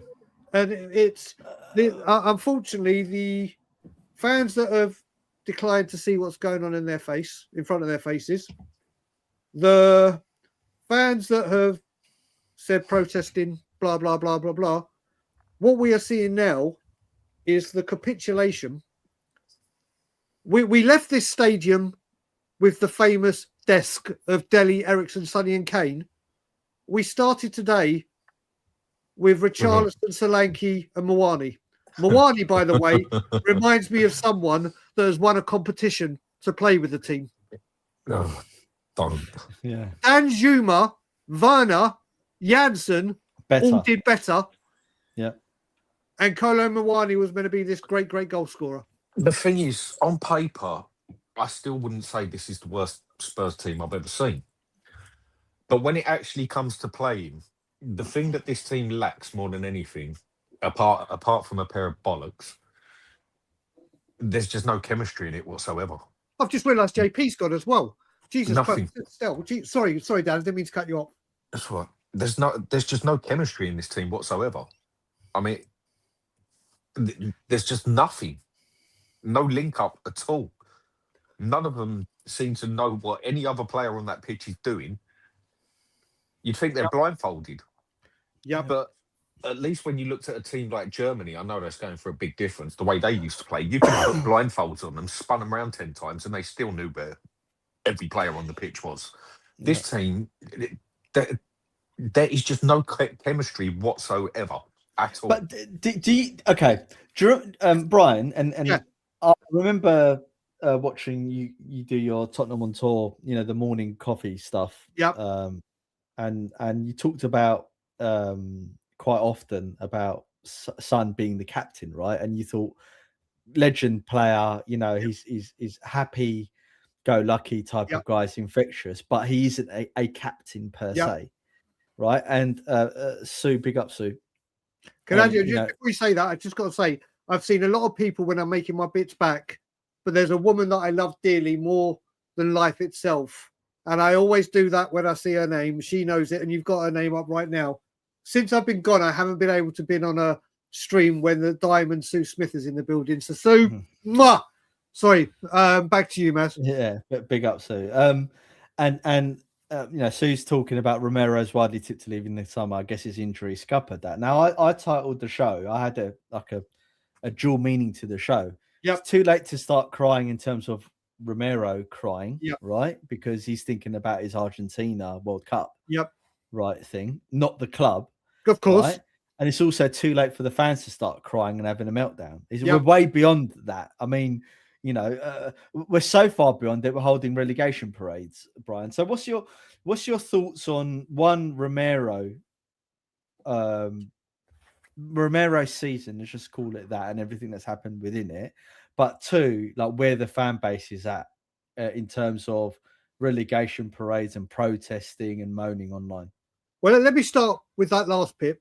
Let's start with show up, sing up, stay up. I want to have that changed, and if I had my way, I'd have it changed to show up, smash it up, get banged up, is what it should be. It should be absolute. I literally, I don't understand. I don't understand. Look, I do understand they want the positivity. I get the reasoning behind it, but Spurs fans have been there through thick and thin, and the atmosphere. As soon as we went 1-0, 2-0 down to Forest, the atmosphere went. And those very people and the fan base that attended were like, you got to support the lads, got to support the lads. 2-0 down, 3-0 down, start walking out. And it's like, wait a minute. Remember the club all together, always. It's nonsense. Ricky Alva, I'll deal with that troll right now. I'll deal with it. Look, I'll put my hands up. I did love Thomas Frank. But when he came to Spurs, he did the exact opposite of what I thought he would do. I got it wrong. End of story. You see, the thing is, Quite a few of us did. I wanted Thomas Frank because I thought he would suit Spurs' system. I'm man enough to put my hands up, but Ricky Osvaldo 72 is the biggest troll, or one of them. So what he says means nothing. But getting back to it, this is what the fan base does. Remember when we played Crystal Palace and there were loads of tickets free, and they're like, "Oh, fans showing their true colours, not turning up." Yeah. And then what happens at half time and everything else? They walk out. Now, getting back to Romero, let's start where you were with Sonny.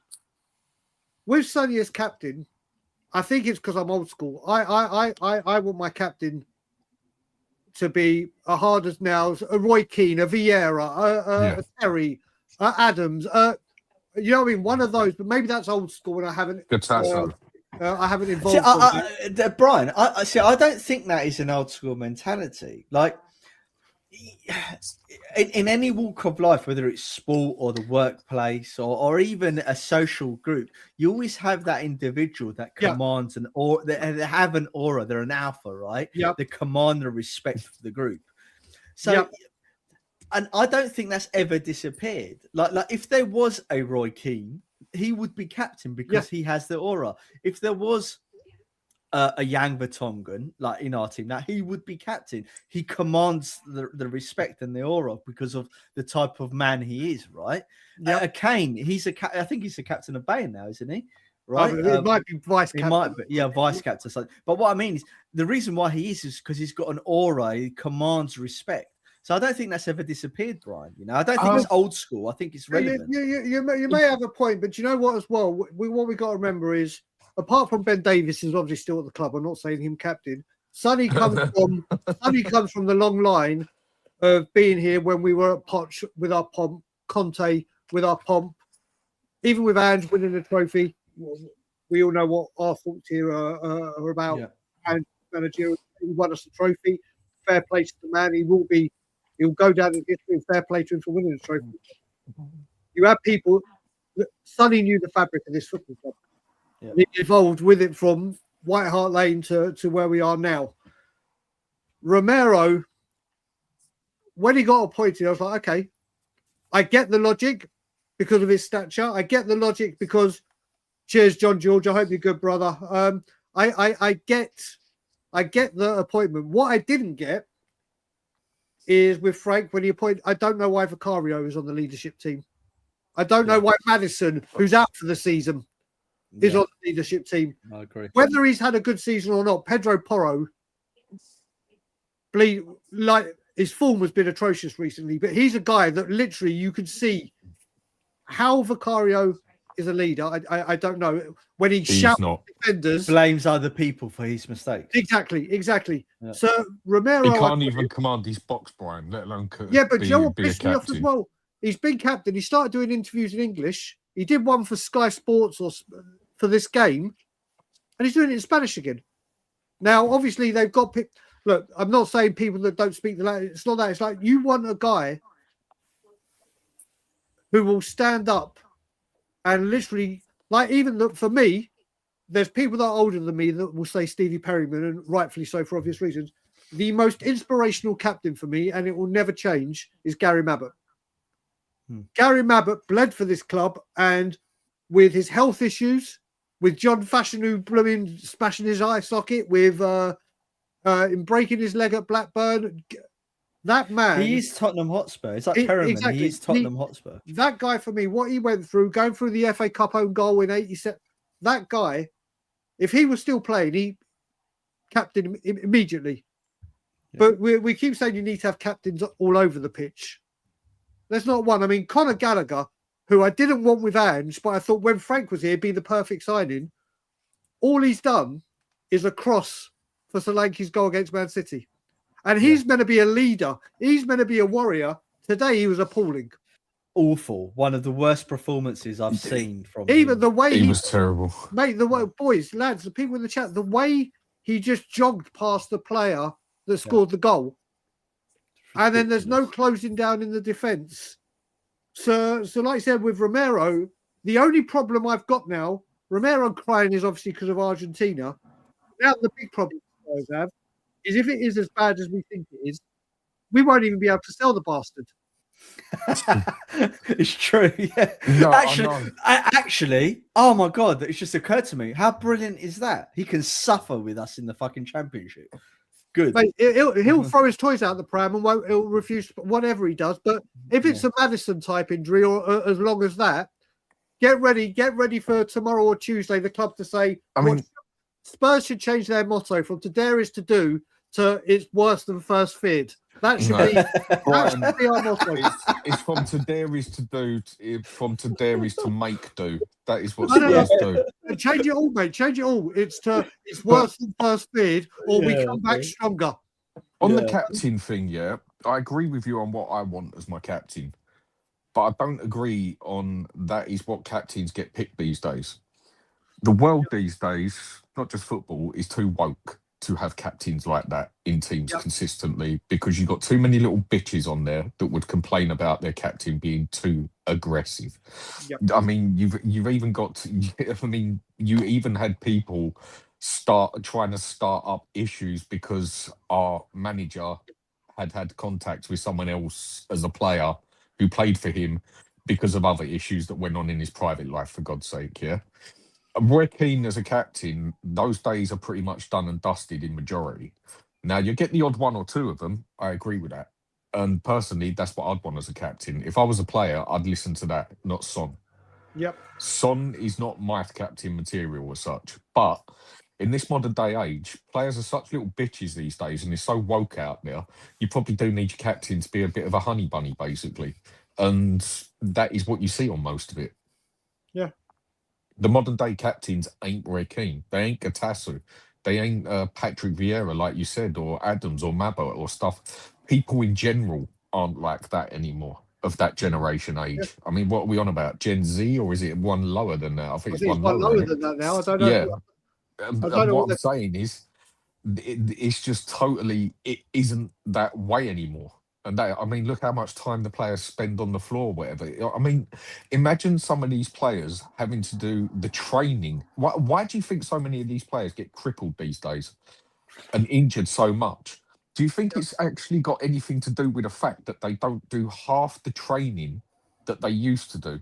Like people in general of younger generations get ill so much easier. Why? Because from the minute they're born, they're pumped up with bloody steroids and Is everything. it over-diagnosed? You think like we're over-diagnosing them, and Not that we're just not us. letting them just be footballers, Not just you know, us. and people. Yeah. You know what I mean? Not just that, because it's not now footballers trying to be athletes. It's now athletes trying to be footballers. Yeah. And with that, you look how ill people get these days, younger generations, because they're so pumped up with bloody steroids and everything, and that to try and dodge flu or chicken pox. It's no different with players, with what they get pumped up with. They do half the training that other players used to do, and they can't seem to muscle nothing out. Some of them can barely handle a game a bloody week without being absolutely knackered. Yeah. And it's all down to just the way the system and the world has changed in that aspect. It is now athletes trying to play football. Look, we've got 12 minutes left of the show. Let's end on this question. We've got 6 games left, Brian. Yep. Right. De Zerbi's coming. Okay, he's lost the first game. I've got to admit, I was hoping for a draw. Like the best outcome for me was a draw. Yep. Right. Obviously, everyone was hoping for a win, but we know what Spurs is. Unlikely to win. Right. But he's got a loss. What can he do from now until the end to maybe get 2 or 3 wins to try and save us? So what I will say to this first, and I'm just going to bring up Ricky Osvaldo's quote. He hasn't trolled again, so apologies for going at you, Ricky Osvaldo. But what I will say is, like, obviously he said Brian loved Frank, blah, blah, blah. What's got to happen now? And I mean this across the Spurs fan base. Everyone's saying we've got to be positive, or a section of fans, and we've got to rally the boys on. We've got to cheer them. Spurs fans made a 10-hour round trip to go up there today, and they got given another shit show. It's time to stop saying, oh, it was Frank's fault, it's this fault, it's that fault. It is the board. Over 25 years, it is only the board. Listen, I wanted, people will know, funnily enough, I was quite prominent with the Levy out. Enoch, people are going, oh my God, this wouldn't happen with Levy. And I've been like, what are you talking about? The only difference I have this conversation in the Scotland Yard today, I was like, the only difference is he would have got Frank earlier. He goes, yeah, but he would have spent big in January to make sure we didn't. I was like, you mean like last year when we're struggling and we got Tel and Danso? Or do you mean the year before when we got Dragusin and Romero, Dragusin and Werner? Big difference, Brian. Last year there was the bottom 3 with that shit. We weren't going down. Well, no, we've said no, but you know what I mean? It's again the recruitment. The fact that Vinay and Lange are here. I mean, Lange saying we didn't want to panic buy because our players are coming back. That one's worked out really, really well. Who do you feel safer with in the January transfer window like we just had, or a transfer window? Levy or Lange? One or the other? Say again? Who do you feel safer with in the transfer window? Levy or Lange? Neither. I'd rather bring up Ray Charles and Stevie Wonder again. Yeah, so would I. I'd rather bring in Mickey Mouse, but you got a choice, one or the other. You got to pick one of them. It's like picking your poison, though, isn't it, Dan? Exactly, yeah. But come on, who would you rather have? No, mate, I'm going to stick with Scott M. I can't. I can't. I think it's immaterial, Dan. I think whoever you pick, whether it's Levy or Lange, the result is still going to be bad. But also, just before I get on to what you said with the 6 games, the thing that he said about panic buying wasn't the thing that really pissed me off. The thing that pissed me off is he said, well, the rest of the Premier League, there was only 33 transfers. I was like, oh, I'm sorry. Did we get FFP and PSR so far high? So we can only do everyone else. Well, we're doing things now that if West Ham sign 2 players, we sign 1. If this one signs 3, it's not we are in that competition because 33 the people can't spend the money. We can. West Ham went and bought 2 attacking players. And look what they're doing. We went and signed a left back, an 18-year-old, when Doggy was coming back, and we know he doesn't stay fit for long. Van der Ven can go there, or Spence can play there, and Conor Gallagher. We went in the window needing a left winger. We left needing a left and right winger. No club does that. But now going back to the 6 games after we lost to Arsenal, I said I see us getting 4 to 6 points maximum the rest of the season, and they'll all be draws. And since then, we've only got one. The way I'm looking at it, the way I'm looking at it is the 3 home games of Brighton, Leeds, Everton. Throw them away because we can't win at home. And there's no doubt, so, Zerbi's here and we're going to sing for them. And they'll do that. And you've got to remember as well, the other disadvantage we have is Leicester, Nottingham Forest, Leeds and West Ham have all had experience of relegation battles. They've been here, done that, got the T-shirt, know how to navigate it. No, West Ham, since they beat us, have become the 6th most informed team. Yeah. And we're chasing West Ham and Forest. And so I can't see at any points in the home games. We go to Villa away. We're not beating Villa away. I think Not the only chance that we might pick up a win will be on the last day of the season against Everton when we're already down. Because if we put it this way, if we don't get wins, doesn't matter what the rest of the team do. Doesn't matter what anyone in the league does. If we can't get some wins, and I can't see a solitary win for the rest of the season. We are that bad. We are that bad. Dan, what do you reckon De Zerbi's going to do? Brian basically says there's no hope. I agree with him. Yep. What's your take, Dan? Honestly, I reckon even if you went and got old Alex Ferguson back here or whatever, and he can't rescue this lot. I mean, there is absolutely no bollocks on them whatsoever. They shouldn't be allowed to play in this gender of sports. They are that bad. They've got no fight in them. And here's the thing, Dan, right? Let's say we had a fully fit squad. Let's just say, hypothetically, which players would you rely on in that fully fit squad to get us over the line in this position? You would say Romero, VDV, and Maddison, right? No, I wouldn't put Romero on there ever. I think he's the most overrated player that's ever been at Spurs, or second. Okay, but and you've answered and that response basically confirms what I was just about going to say, is that he's injured, he's gone now anyway, right? Mm-hmm. So even if you were relying on him, he's gone anyway, and even if you were relying on him, he's been so shit. I think you get more consistency and more. I think you get more consistent fight out of Danzo. I reckon if you put them two on 38 games each, and you put a point scale on each game of 1 to 10, by the end of the season, Danzo will have more points than Romero. Yeah, and I even think as well though, what is it about Spurs and not playing our most creative players? We even did it to bloody Maddison last year. Do you remember when he was on the bench for some of the games and he was being hauled off after 60 minutes? And that was because we thought he had an issue with Ange, wasn't it? We weren't sure whether he had pictures with Ange's missus. And now Xavi isn't even bloody coming. What is wrong with this? This is the third manager that's done this with Simmons. Surely that's not a coincidence. Yeah, but they're not even. But even if there is, like, even Mourinho played Ndombele when he was going down to McDonald's every bloody week, right, for 60 minutes because he knew he could at least get 60 minutes out of him. We're not even doing that with Xavi. Yeah, but it's the third manager. This is what I'm saying. This is the third manager that has consistently left Simmons out. Is it that he doesn't suit? When I say system, I say it very lightly. Is it that it doesn't suit the manager's system? Well, does he suit any manager's system? Is it that they don't think he's physically got it? I don't know. It's the third manager now that's done it. But Brian, what's your take on that? Sorry, say again. I was just responding to a message. What was the? Why isn't Xavi starting? Like he's not been starting for the last a dozen games or so. So it's the third manager, Brian. Third manager that has left So first of all, Lisa, big up, honey. What I will say is, first of all, with the Romero injury, what is it with Tottenham Hotspur not putting their fucking players on stretchers? Yeah.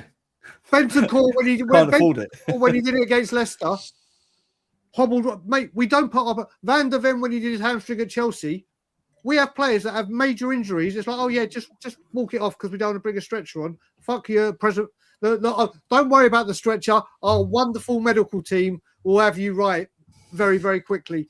Now the thing getting back with getting back to Xavi, what I don't understand is I've seen a lot of interviews with Xavi, He did the thing with the club about dementia and his grand and out.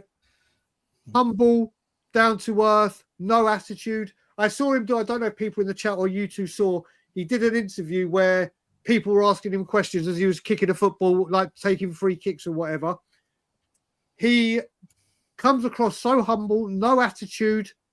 So I don't think it's a mentality thing. The only reason I thought about today that he might not have started, or I tell a lie, someone at the Scotland Yard was saying this, I kind of agree with it, is Zerbi might have thought, right, I don't want to lose this game, so Flair can sit out for a bit, and I want three midfielders with an engine.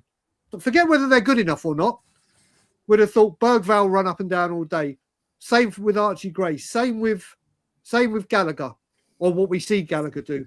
So that's only, but like you said, bang on right. Tudor didn't start him in any Premier League games, and the only game he did start him on was Atletico Madrid when he was our best player and scored 2 goals.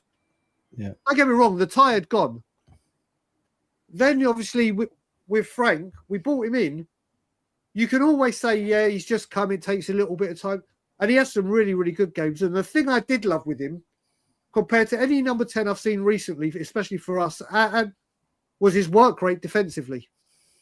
His work rate, his tackling, whatever, but we brought him to fucking create. Mm-hmm. I just, again, look, I think he's going to turn out to be a very, very good player. He'll probably leave because we're going to be in the goddamn championship. Yeah. I think wherever he is, he's going to turn out to be a very, very, very good player. But again, it was Maddison injury. We've lost out on Eze. We've lost out on Morgan Gibbs-White. Let's go get... Remember Chelsea were rumoured with him all summer, but they didn't put a bid in. Yes, they signed 312 players, but no one put a bid in. Yes, we acted quickly. So Mawani only came in because of Solanke's injury. Yeah. Gallagher only came because of Bentancur's injury. What do they do all year from September to January and from February to May? What the fuck is our recruitment doing? Not a lot. Not a lot, obviously. Yeah, nothing. It's like summer holidays at school. It's all right. Yeah. The window's shut. School's out. Let's just go and... Do you think they're like, don't worry, they'll come to us. We don't go to them. They come to us. My question, though, is what was Simmons actually bought for? Because the question is he a 10 or is he inside forward like Son? Because in Germany, he actually played more games as the inside forward and got just as many goals and assists. And the question I've got with Simmons, I mean, I don't really think you can judge anybody too much this year because they've all been absolute crap, bar maybe Paulinia and Van der Ven fell to pit. Either way, the team has been diabolical. End of. But if we stay up, I'll judge him more next season. Honestly, I don't think Simmons has got what it takes to be a Premier League player physically. I don't think he's got the physical mentality for it. Go stick him in the Spanish league, something like that. I reckon that'll suit him down to a T. I just don't actually think at this moment in time, look how he gets knocked off the ball easier than Archie Gray. Mate, he gets knocked off the ball as easier than Bergvall. I know I'm going to annoy Scott M and you when I say this. I think under Tudor, Archie Gray was by far our best player. That's not saying a lot. The bar I thought was our best player. He's the one player that was actually showing fight, passion, desire, all the things I was saying. But the other thing that gets me is, once again, you look at it, Man City, when they've got a dynamite youngster coming in, they bleed him in, like a Phil Foden, now like that guy O'Reilly, who is absolutely incredible. But they bleed him in, and he's surrounded by 10 world-class players, or 10 elite players, let's say. Arsenal bringing in Dolman, or when they brought in Saka, when they bring 2 or 3 in, but they do it around them with the pros, exactly. Everything. Liverpool, this youngster they've got right now. Yes, Liverpool off the boil. That squad is a lot better. That squad, all right, they bought a lot. What won the league with all these teams? You look at it like when we brought Dele Alli through, or Harry Kane. Ericsson, Kane, Son. Yeah, Dele Alli could sit there as an 18-year-old when we bought him, and if he was having a poor game or out, there were players all around. Dembele and Wanyama behind him. If he got through that, Vertonghen, right, the whole team was like, Dele, don't worry, you're young. We'll see you through this. Or if he was getting rash, they'll be like, calm down. You know what I mean? Right now, Archie Gray, Bergvall, Simmons, Tell, Souza, if he plays, it's like literally all the youngsters. We buy youngsters. All the other teams either bring in their youngsters, blood and through, or for every 3 players they bring for the first team, they'll buy 1 youth product. Tottenham will buy 3 youth products and 1 senior player.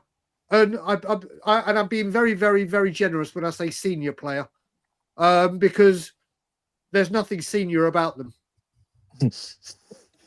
Well, look, let's end on that note. There's nothing senior about our players, and I absolutely agree with you, Brian. Dan,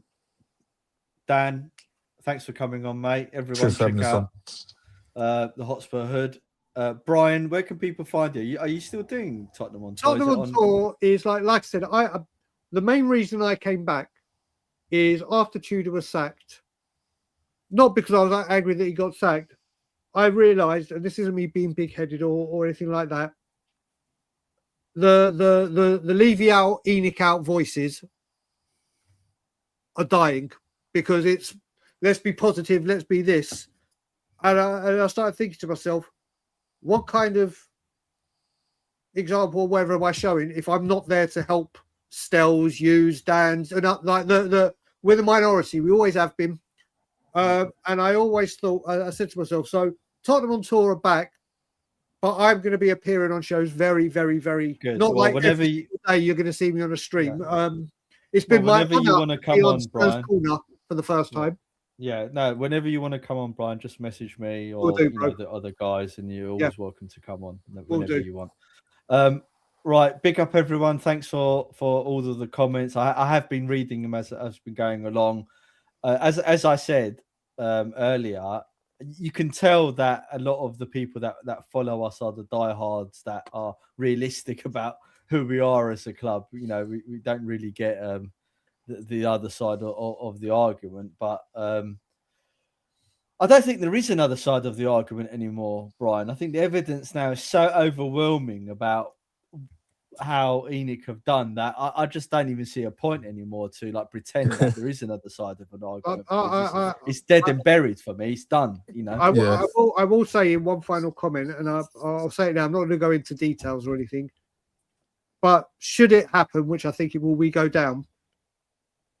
Everything I've done before for Levy out, Enoch out, will feel like I was declaring world peace, because if we go down, I will be back with such a vengeance to cause chaos and mayhem. I've already got people ready to go in North America, NFL HQ, Nike HQ, taking banners into NFL grounds, target Tavistock.